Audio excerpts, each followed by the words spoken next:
Los saludo a todos, amigos y amigas, que hacemos juntos este estudio del Evangelio de Lucas.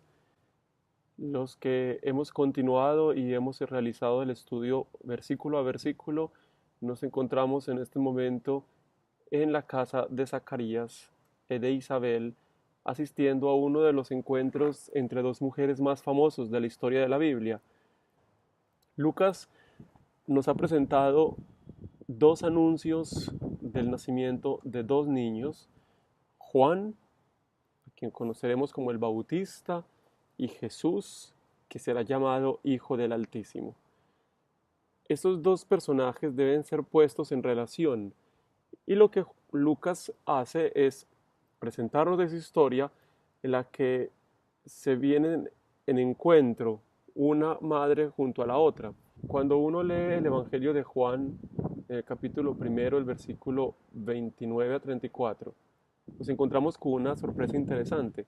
Juan el Bautista dice, yo no conocía a Jesús, y Dios tuvo que darle un signo para que lo reconociera, para que supiera quién es.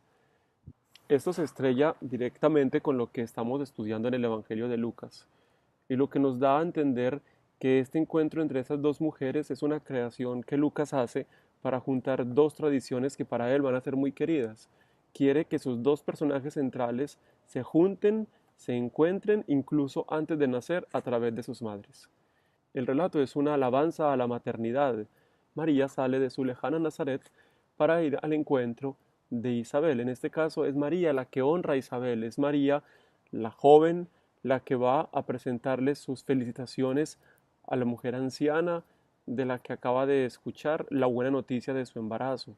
Sin embargo, cuando se empieza a desarrollar el relato, la atención que está volcada sobre Isabel se va a ir sobre María en el momento en el que el niño de Isabel salta de gozo, en el que Isabel la declara como la bendita entre las mujeres y la va a llamar la madre del Señor. Luego María, esa atención que se centra sobre ella, la va a tomar para alabar al Señor. Miremos detalladamente este relato, que está básicamente dividido en cuatro partes. La primera es el movimiento de María desde Nazaret hasta la región montañosa de Judá, el momento en el que entra a la casa de Zacarías y el saludo que hace Isabel. El segundo momento son las palabras de Isabel, que una vez siente que el niño salta de alegría cuando escucha el saludo de María, se llena de Espíritu Santo y profetiza. Podríamos dividir las palabras de Isabel en tres momentos o en tres partes importantes. Después viene la respuesta de María, que es el gran cántico o himno que conocemos como el Magnificat y que podríamos también dividir en tres partes. Finalmente tenemos el movimiento de María que regresa a Nazaret. Iniciemos pues este resumen tomado de las lecturas que hemos hecho cada uno durante este tiempo del libro de François Bobon, del libro de Isabel Gómez Acebo, de nuestra reflexión permanente sobre el texto que estamos estudiando y miremos qué nos puede quedar claro para poder avanzar.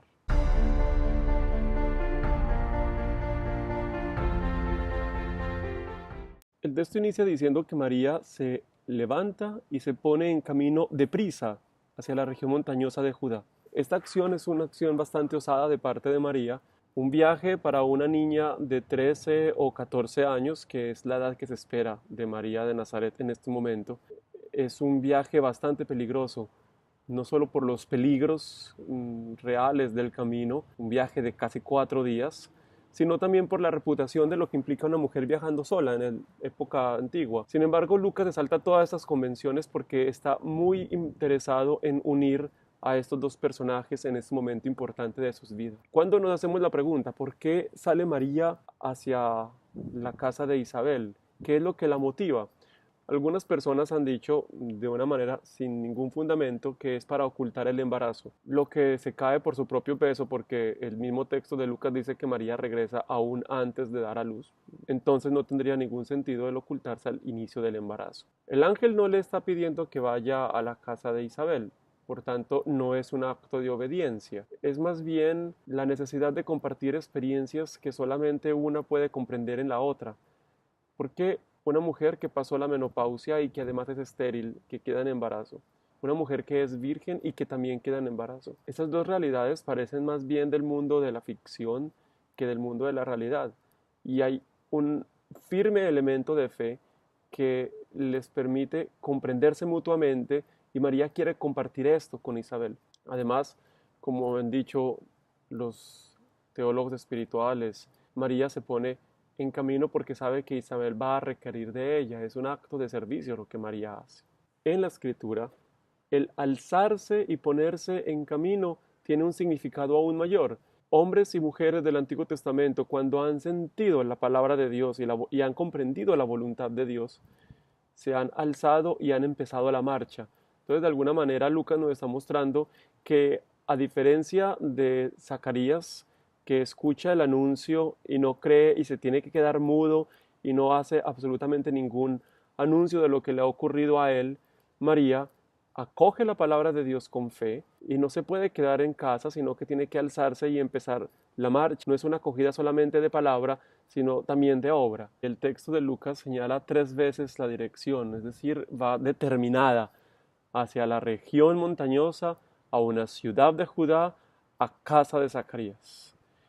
La tradición de los cruzados ha establecido que esta casa de Zacarías está en el actual pueblito de Ain Karim.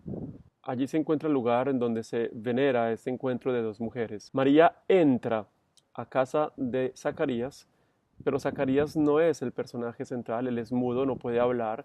Entonces la atención inmediatamente se pone sobre 2 personas, María e Isabel. Y esto es realmente algo novedoso en la historia de la Escritura. Difícilmente encontraremos en todo el Antiguo Testamento y en el Nuevo Testamento un diálogo privilegiado entre 2 mujeres sin que haya ninguna intervención de varón. El texto dice que María saluda a Isabel y aquí quisiera yo resaltar una de las frases de François Bobon que dice: María saluda, y en esos 2 primeros capítulos de Lucas encontramos muchos saludos. Hay muchos saludos porque hay muchos encuentros, y hay muchos encuentros porque la intervención de Dios ocurre en el encuentro humano.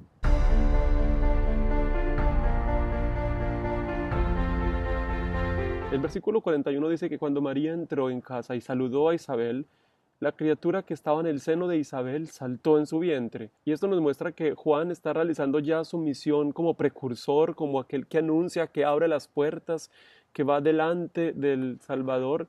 La realiza aún desde su vientre.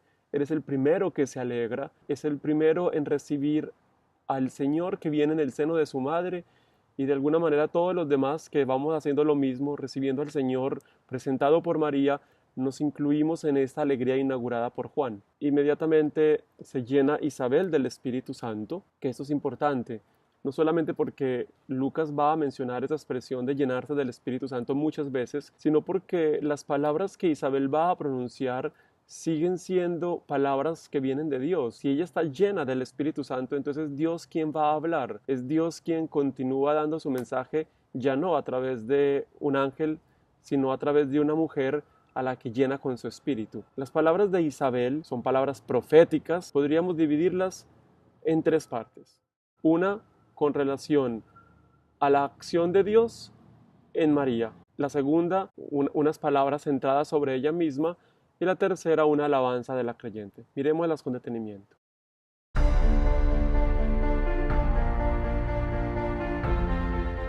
Dice el versículo 42 que Isabel exclamó con grande voz. Entonces es casi un grito lo que está presentando Isabel. Bendita tú entre las mujeres y bendito el fruto de tu vientre. Nos encontramos no ante un deseo, sino ante la declaración de un hecho, ante una bendición que está proclamada por una mujer laica sobre una mujer de una condición social aún más baja de ella. Pero precisamente, como nos dice Lucas, como viene del Espíritu Santo, entonces es Dios mismo quien está realizando esta bendición sobre María. Esta expresión, bendita entre las mujeres, la encontramos ya dirigida a 2 mujeres en el Antiguo Testamento. A Jael, que ha asesinado a Sísara en su propia tienda, uno de los enemigos del pueblo de Dios, en un momento de grande dolor y sufrimiento para Israel en la época de los jueces, y a Judith, cuando asesina a Holofernes, el gran enemigo del pueblo de Israel. Lo encontramos en el libro de Judith. Esta frase de bendición a dos mujeres es una alabanza por la obra salvadora de Dios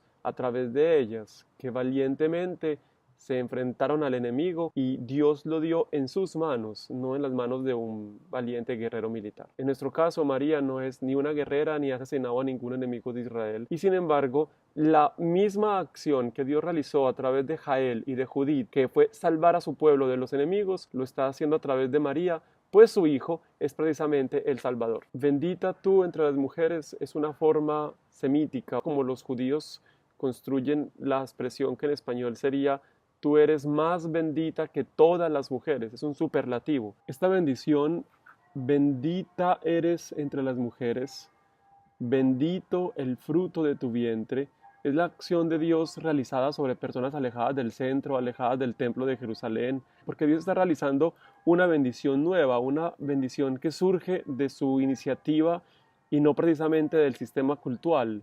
Con esta bendición, es decir, una palabra de bien dicha sobre María y sobre el fruto de su vientre, inicia toda nuestra historia, que concluirá precisamente con una bendición, la bendición del resucitado sobre sus discípulos en el último capítulo del Evangelio de Lucas. Entonces se puede decir que la historia de Dios inicia con su palabra, una palabra de Dios, una palabra de bien de Dios sobre la humanidad, y concluye con esa misma palabra de Dios, de bien sobre la humanidad. Estas palabras que Isabel pronuncia, movida del Espíritu Santo, las hemos repetido los cristianos de generación en generación durante 2000 años, anunciando que María realmente es la más bendita entre las mujeres y proclamando esta bendición sobre su Hijo, sobre el fruto de su vientre, Jesús, que es la razón por la que María es bendecida.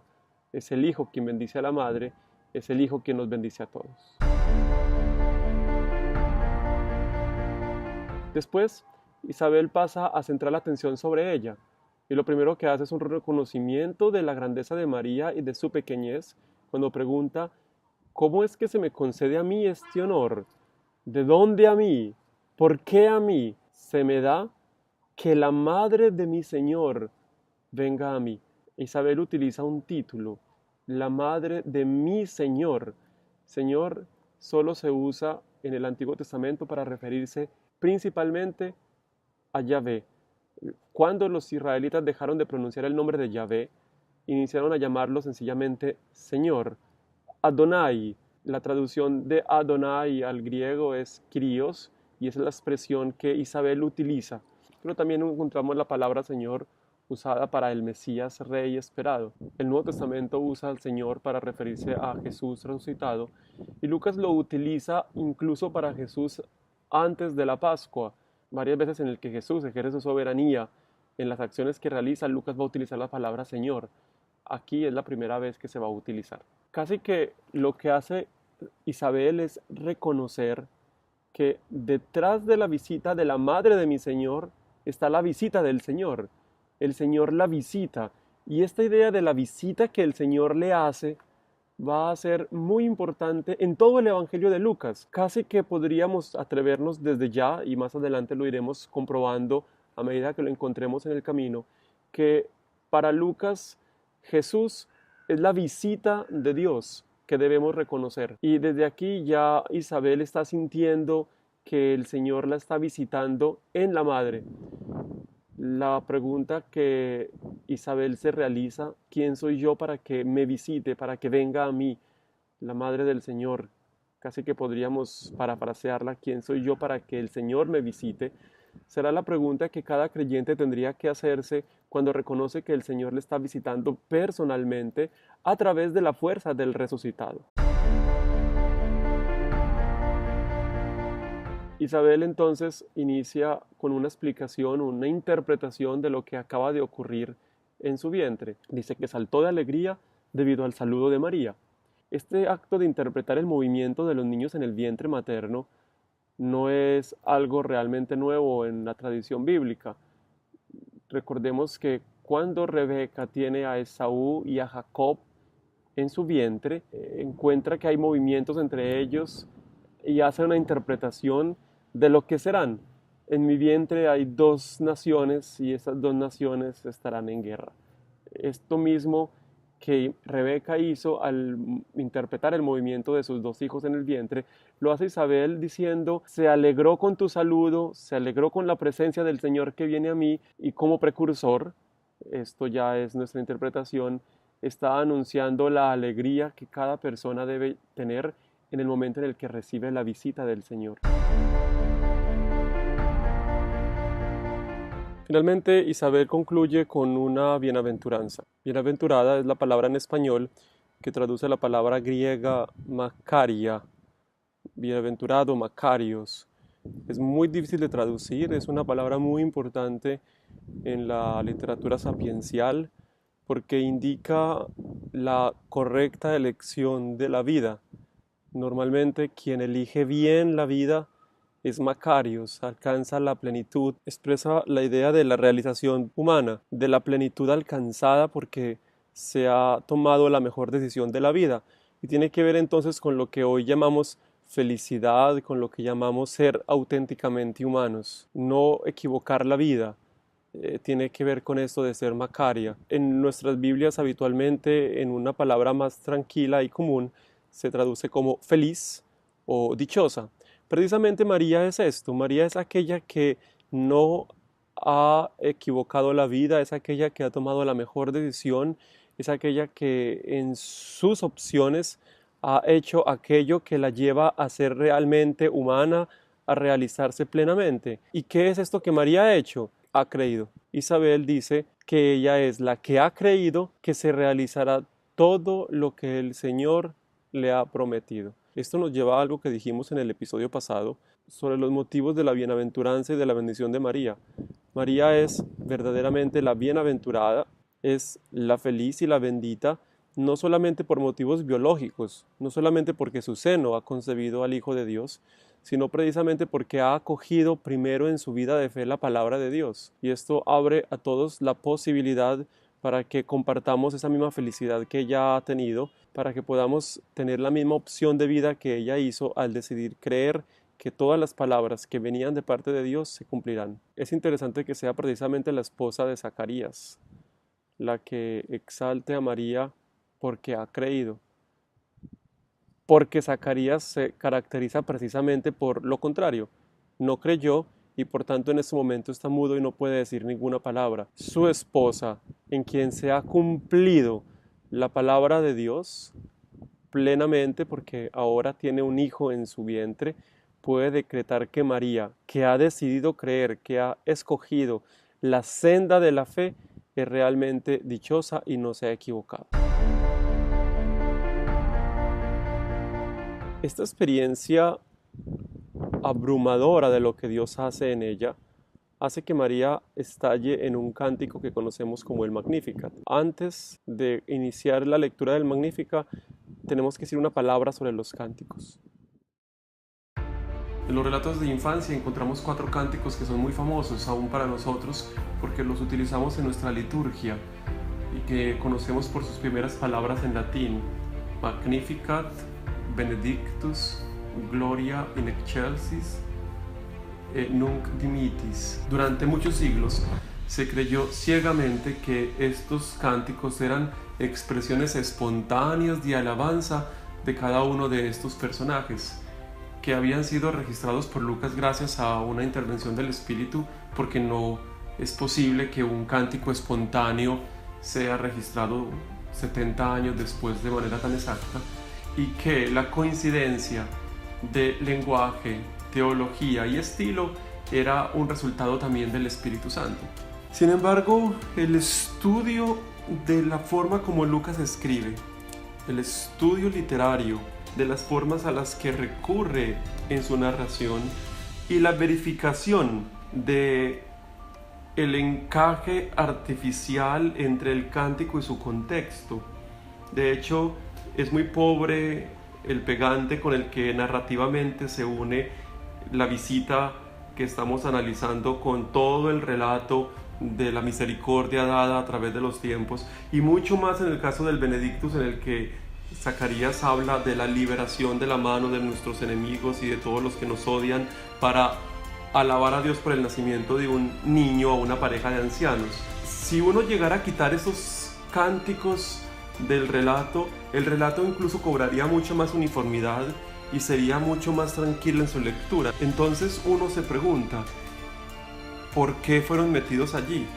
Y la respuesta la vamos a encontrar en las formas como en la antigüedad los escritores van narrando y van metiendo salmos, discursos, alabanzas como claves hermenéuticas, como claves para explicar el momento que se está viviendo. Encontramos en el Antiguo Testamento casos en los que salmos tomados del Salterio, tomados del libro de los Salmos y que eran ya utilizados con anterioridad al relato, fueron puestos en boca de diversos personajes con un objetivo literario y teológico.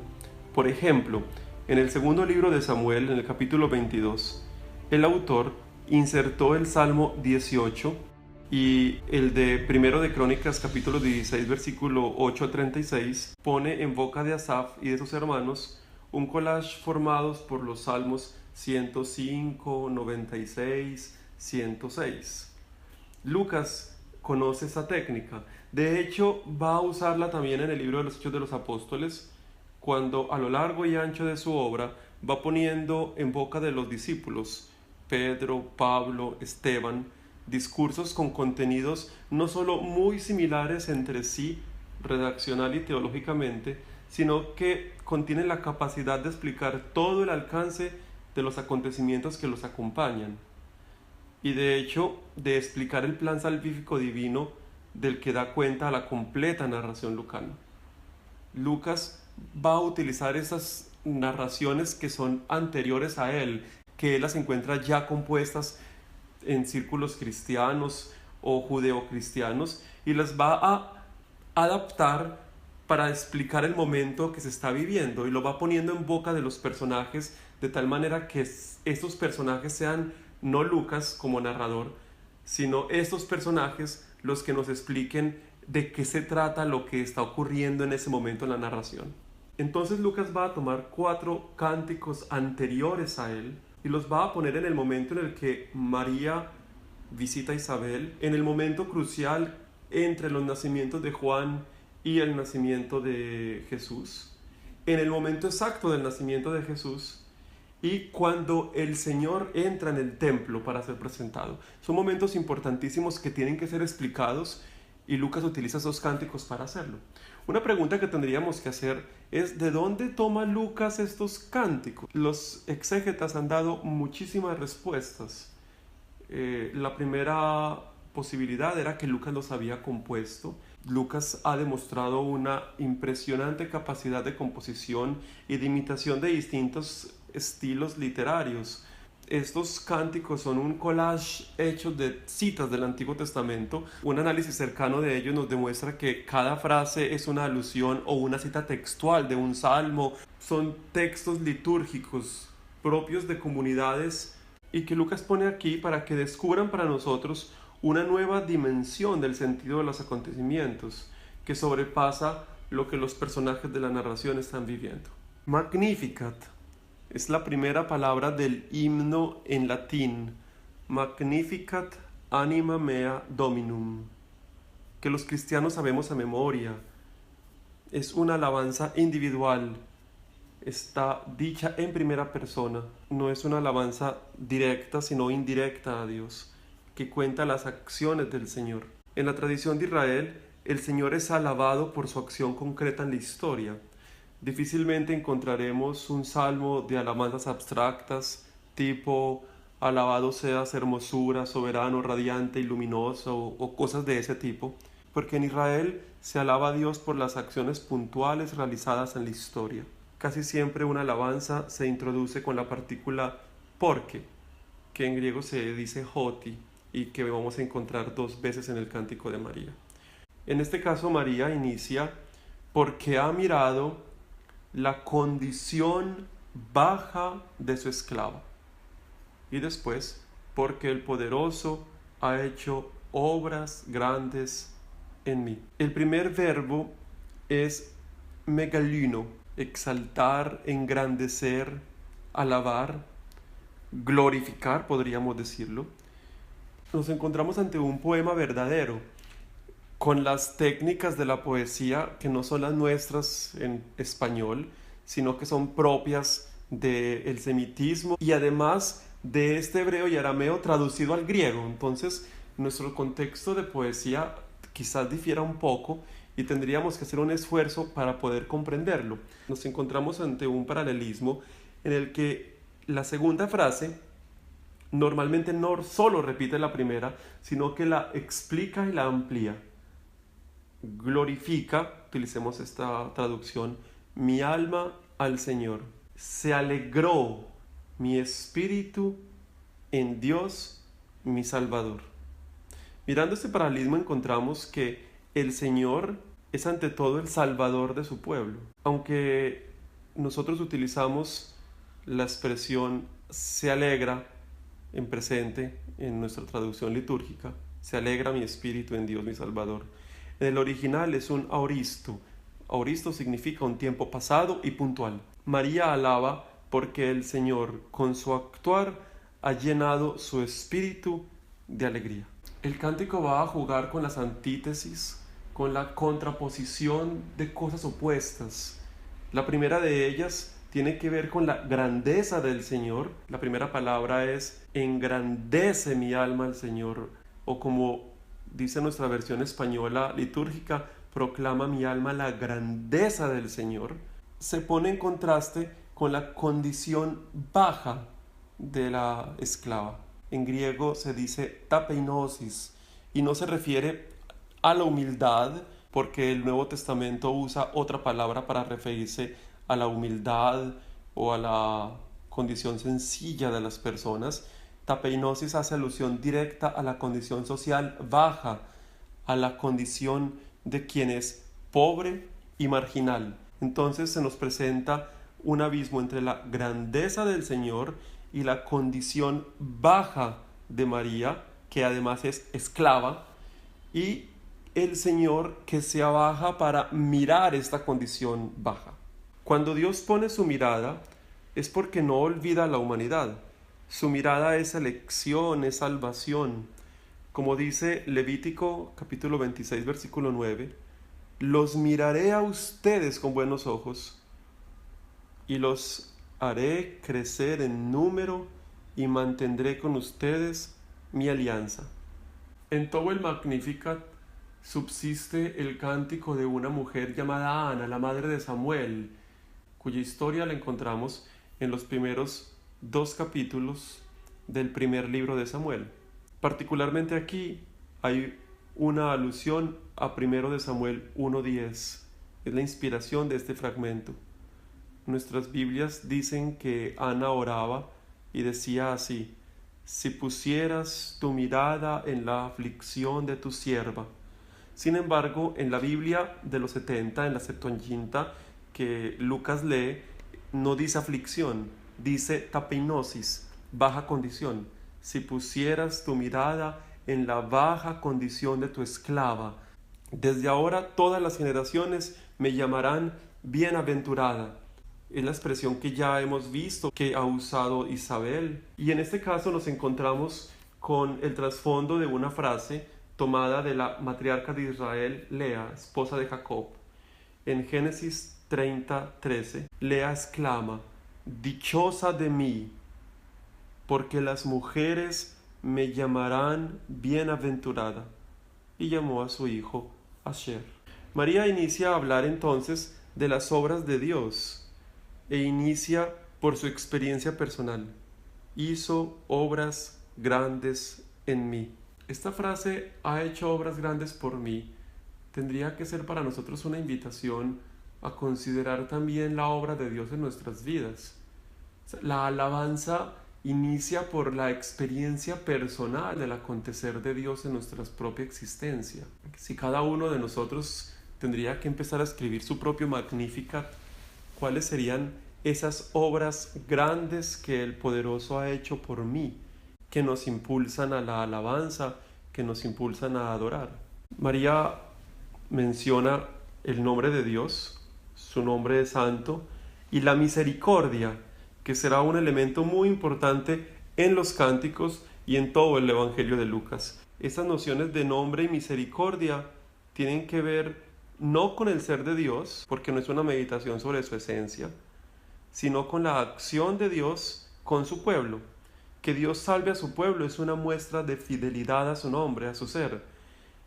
Y el pueblo, al experimentar la salvación, no puede menos que reconocer el nombre de ese Dios santo y misericordioso. Ahora, con la mención de todos los que le temen, María pasa de su experiencia personal a la experiencia colectiva, porque no se trata de una alabanza intimista y aislada por completo de la acción de Dios en la comunidad, sino que parte de la experiencia personal para encontrarse en medio de un pueblo que es el pueblo de los salvados. El cántico inicia ahora a elencar la acción de Dios en la historia. Nos encontramos con una parte muy bien estructurada, 8 verbos principales, 3 estrofas claramente delineadas, 7 frases. Él hizo proezas con su brazo, dispersó a los soberbios de corazón, derribó del trono a los poderosos y enalteció a los humildes. A los hambrientos los colmó de bienes, a los ricos los despidió vacíos. Auxilió a Israel su siervo, acordándose de la misericordia como había prometido a nuestros padres en favor de Abraham y su descendencia por siempre. Lo primero que nos encontramos es que estos verbos están todos en pasado, en un pasado que en gramática llamamos aoristo y que se usa habitualmente para una acción pasada y terminada. Sobre esto ha habido muchas explicaciones. Una explicación es que es un aoristo usado, la terminología es gnómica, para decir que no solamente Dios lo hace una vez, sino que lo hace siempre, y por eso el traductor al español ha cambiado el pasado original del texto y lo ha puesto todo en presente. Dios no solamente es aquel que hizo proezas con su brazo, sino que es quien hace siempre proezas con su brazo. Ahora bien, si el aoristo es el tiempo que se usa para hacer referencia a una acción puntual, esto indicaría que todas las acciones que se están elencando ya han tenido lugar en la historia una vez y para siempre. Y tendríamos que decir que cuando Lucas escribe esto, está escribiéndolo desde la perspectiva del Señor resucitado. Lucas escribe en el año 85 aproximadamente. Entonces, Dios ha subvertido todo en la resurrección de Jesús. Y esto es bien interesante porque recordemos que Lucas está escribiendo para una comunidad de paganos, para una comunidad de personas que no son judías, a las que se le está proponiendo creer en Jesús, que es el hijo de una campesina, el crucificado, miembro de una comunidad marginal en Galilea, de un pueblo que por sí es marginal en el imperio, como el imperio romano, y se le presenta a este hombre Jesús como el Señor exaltado del universo. Entonces vale la pena mostrar cómo es aquí Dios quien ha subvertido todo, manifestando y exaltando a quien ha sido humillado. Teniendo en cuenta esta perspectiva, podríamos entender que se use un pasado puntual en lugar de un futuro profético o de un presente como manifestación de la confianza en Dios. Dios ha subvertido en Jesús de Nazaret, al exaltar a aquel que fue humillado, todos los órdenes posibles. Ahora bien, el relato está lleno ciertamente de expresiones que hacen alusión al pasado remoto. El derribar de los poderosos de sus tronos hace alusión a la obra de Dios en la salida de la esclavitud de Egipto. El obsequiar dones a los hambrientos y el despedir a los ricos vacíos hace alusión a la alimentación de Israel en el desierto con el maná y a los milagros de Elías y de Eliseo. El acoger a Israel su siervo hace alusión al hecho de haberlo hecho volver del exilio. Hagamos una pequeña alusión a la forma como está hecha esta poesía. 2 dísticos antitéticos con una simetría en quiasmo. Los que leímos esta expresión en el libro de Bobón seguramente nos costó un poco entenderla. Un dístico es una composición de 2 pequeñas frases y antitético significa que una frase se antepone a la otra. Tenemos 2 dísticos antitéticos y la simetría en quiasmo significa que va encontrando un centro, como lo podemos ver aquí. Además, vale la pena mencionar que esto en griego rima y nos encontramos entonces en una cercanía a la idea que tenemos nosotros de poesía. Auxilió a Israel su siervo, su esclavo. María utiliza la misma palabra con la que ella se define para definir a Israel. Ella es esclava del Señor, Israel es esclavo del Señor. Lo que Dios ha realizado desde siempre con su siervo Israel, lo realiza ahora en su sierva María. La salvación de Dios siempre fue una salvación del humillado, del pequeño. Recordemos que Dios mismo dice en el libro del Deuteronomio: por esta razón te he elegido, porque eras el más pequeño de los pueblos de la tierra. Eso es precisamente lo que Dios hace en este momento con María. María es de las pequeñas que Dios exalta, de las hambrientas que Dios colmó de bienes. Con ella inicia la acción definitiva de Dios en nuestro mundo, una obra de misericordia que tiene que ir necesariamente en contra de los que se sientan en tronos, en contra de Dios y de su pueblo. Boffon cita una hermosa frase de Dupont: Dios no puede poner su fuerza al servicio de su misericordia para con los humildes y los débiles sin que esa fuerza entre en conflicto con la de los grandes de este mundo. Es un texto que crea en nosotros la esperanza y nos invita a una fe comprometida en la denuncia y en la lucha contra los que se sientan en tronos. No solamente es una exaltación de la modestia o de la mansedumbre, sino que contiene el mensaje de que a los desprotegidos en el mundo se les hará ya justicia. Y esto no en el más allá, sino aquí y ahora. El mensaje y la actividad de Jesús de Nazaret están destinados a cambiar el mundo ya desde ahora. La pregunta que queda es: ¿cómo? Lucas no responde. El resto del Evangelio lo dirá. Les quiero agradecer a todos los que con juicio leyeron, estudiaron, reflexionaron y oraron nuestro relato de la visitación de María a Isabel. Con seguridad, después de haber entrado en el misterio de este encuentro, no será lo mismo cuando la próxima vez que recemos el rosario digamos que el segundo misterio es la visitación de María Suprema Isabel. Por el momento, los dejo. El Señor los bendiga. Feliz domingo.